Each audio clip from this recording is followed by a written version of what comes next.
This game has a strict set of rules that must be followed. We don't care about rules, bro. We just want to get lost in the magic of a fantasy world, yo. But if you follow the rules, you'll experience a magical, fantastical adventure that will leave you frothing with joy. I wish to do the joy froth. Let's get magical, bro! All right. The first step on your magical adventure is to fill these out. What is this, homework? Homework? Boring. This is a worksheet to calculate your character's skills using basic mathematics. Hey everybody, this is Jim. Welcome to another Raise Game Fully video. I wanted to share that clip with you from Teen Titans Go, just because it highlights some of the presumptions and stereotypes between old types of Dungeons and Dragons and new players who are looking to get into the game. And it kind of pokes fun at how the rules seem cumbersome and difficult. And sometimes they can be, and sometimes they aren't. So this short video I'm making today is about attack rolls and a game mechanic called THAC0. In the campaign that we're playing currently, that we're putting up on YouTube, I think one of the hardest concepts for my players to grasp was the concept of THAC0. And I feel that other people might be confused by the term as well. So I decided to make this video today. Many of you are probably familiar with the newer 5th edition of Dungeons and Dragons. In older versions of the game, combat dice rolls are handled very differently than they are in 5th edition. If you're watching this video, you either know how to play older versions of the game, or you're interested in learning about older versions of the game. If you've become interested in these older versions of the game because of my videos, please drop me a comment. That would totally make my day. That would be amazing. All right, let's get into this. So, what is THAC0? Literally, THAC0 is an acronym. It stands for 2-Hit Armor Class 0. And it's a game mechanic that we use to determine whether or not an attack succeeds or not. In the beginning stages of Dungeons and Dragons, in order to determine if your attack hit or not, you would have to consult a combat matrix, similar to the one on the screen here. This, of course, is a small, simplified one. And what you would do is you would compare your level to the defender's armor class, and that would give you a number that you had to roll, either that number or higher than, on a die 20 to determine if your attack succeeds. Now, if you're observant and you're looking at this combat matrix, you might notice that the armor class values are kind of unusual, especially if you're familiar with newer versions of the game. In older editions of the game, higher armor class was worse than lower armor class. And in fact, a negative armor class was very, very desirable. That might seem strange to you. It seemed strange to my players when I first brought it up, but I will explain why that is the case and why it's not all that complicated when you think about it. I actually took this concept, put it up in a meme not too long ago here.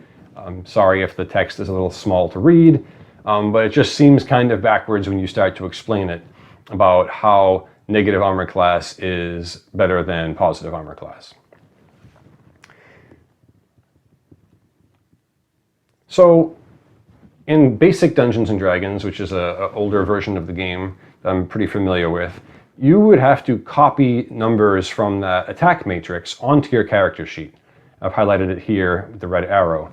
And this way you would know what attack roll you would need to hit the various armor classes.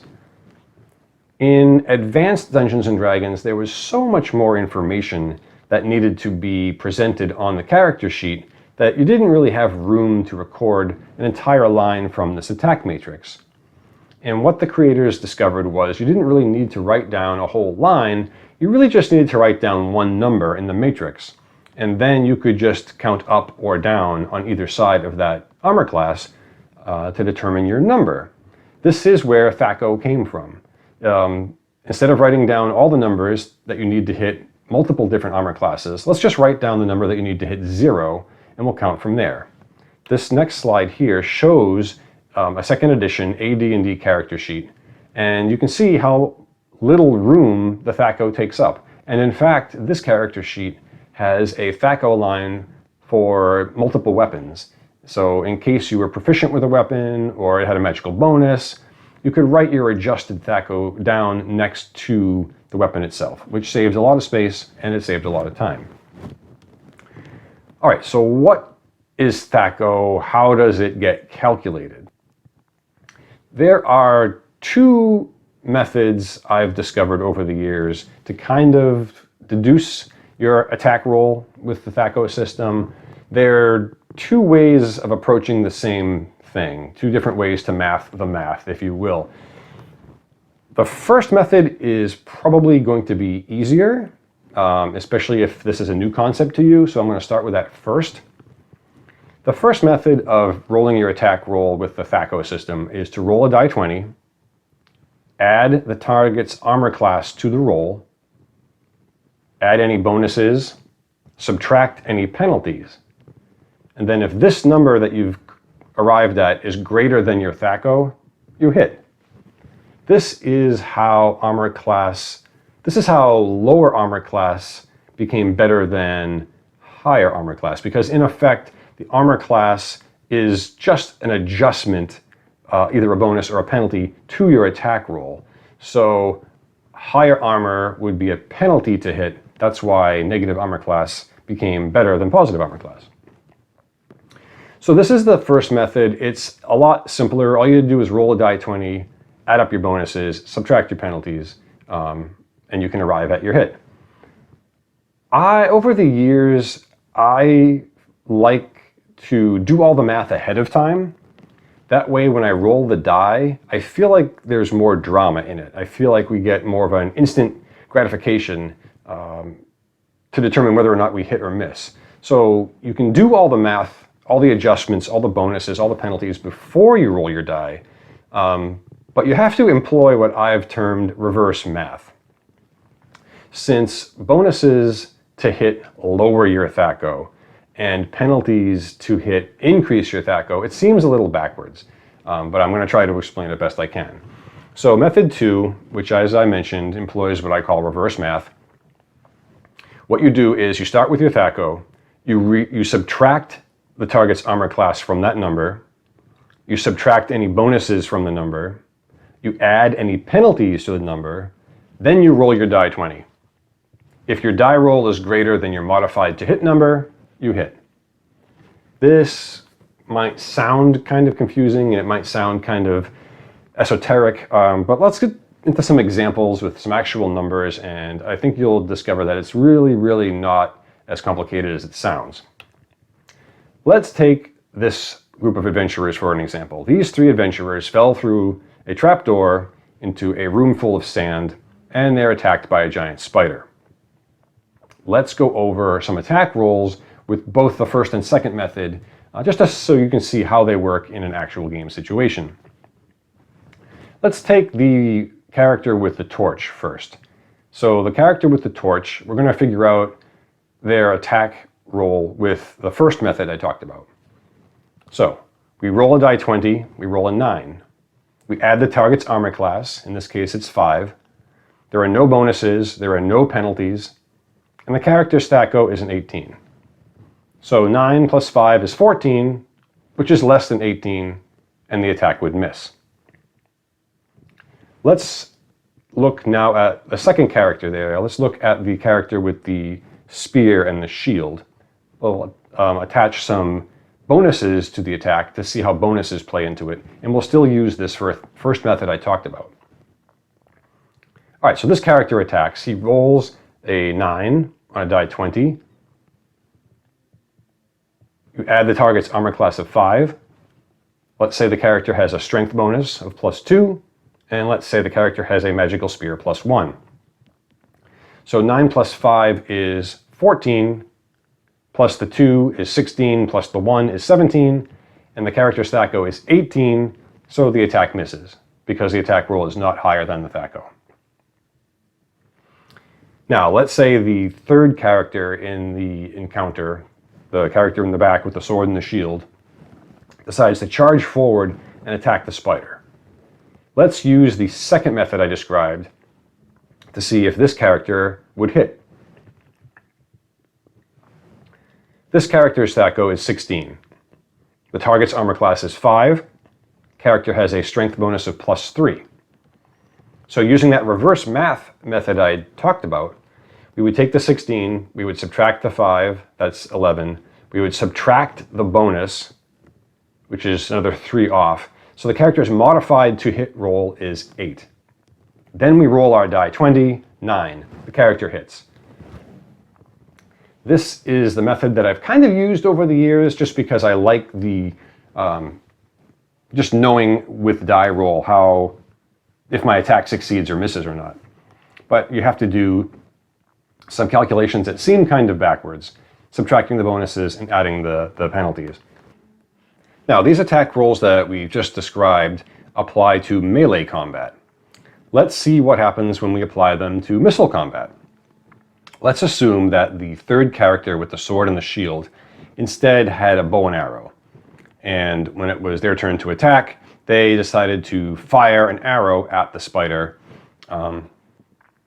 And we'll see how that would work, how that attack roll would work with the second method I just described. So the character's THAC0 is 16. The target's armor class is a 5. Let's say the character has a bow +1. They have a dexterity bonus of +2, because dexterity affects missile combat instead of strength. There is a close range bonus. Because he's so close with the bow, he gets a +1 to hit. But let's say that because he's trying to aim his bow while not sliding down a hill of sand, the Dungeon Master applies a -2 to hit penalty to the character.